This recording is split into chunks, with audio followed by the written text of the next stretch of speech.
Les Noirs et les Arabes, vous commencez à nous les briser sérieusement. Si cette semaine on n'a pas compris que la France était un pays de fachos, on n'a rien compris.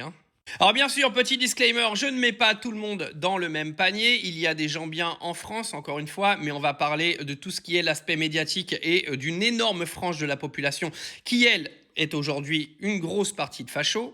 Alors, cette semaine, on a eu deux faits majeurs qui vont nous prouver tout ça. On a eu l'histoire du petit Matteo, 9 ans, petit joueur de foot, qui est mauvais perdant, qui a été s'en prendre avec ses coéquipiers à l'équipe qui avait gagné et qui avait célébré un petit peu trop fort à son goût. Une bousculade est arrivée, le petit Matteo a été foutu par terre, il a reçu 2-3 coups, il est reparti et on en a fait un cirque en le faisant sortir sur un brancard et en venant dire que tous les Noirs et les Arabes de l'équipe d'en face étaient des Kairas et qu'ils avaient passé le petit Matteo à tabac. Par simple loisir. Alors qu'au final, c'était juste une petite bousculade de gamins de 9 ans sur un terrain de foot comme on en verrait assez souvent dans n'importe quel sport collectif. Et on s'est donc servi de ça pour faire passer les petits rebeux et les petits renois pour les grosses merdes de la société. Ça a fait le tour de tous les médias, BFM TV, CNews, tout le monde a repris sur les réseaux, même des créateurs de contenu que je connais très bien, qui ont mis leurs vidéos maintenant en sourdine parce qu'ils savent très bien qu'ils sont passés pour des cons en n'ayant rien vu de l'information et en ayant ouvert leur grande gueule pour déblatérer leur merde comme ils font toute l'année. Donc ça, c'était le premier cas, se servir encore une fois des Noirs et des Arabes pour les faire passer pour des merdes.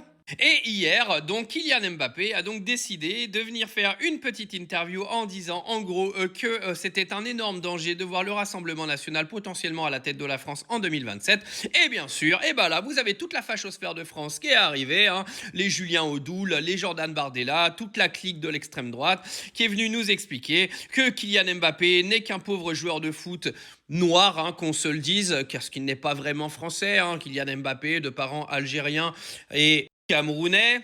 Et on s'est servi de ça pour faire passer Kylian Mbappé pour un non français qui ferait mieux juste de jouer au foot et de fermer sa gueule.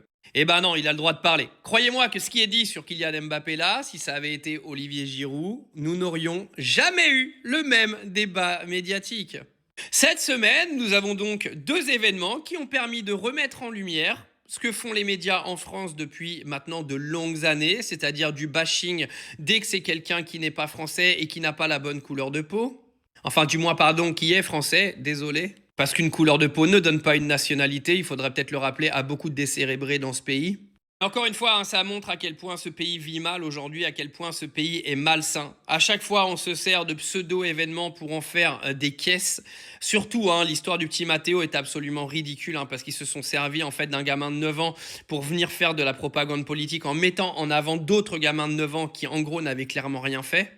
C'est-à-dire qu'en fait, là, on a mis devant la place publique des gamins qui n'ont rien fait et ils se sont vus insultés de partout par toute l'extrême droite de France. Voilà le beau pays dans lequel vous vivez et comme je disais en début de vidéo, heureusement qu'il y a encore des gens bien dans ce pays et les 3 quarts, ils font partie de ma communauté TikTok. C'est triste quand même.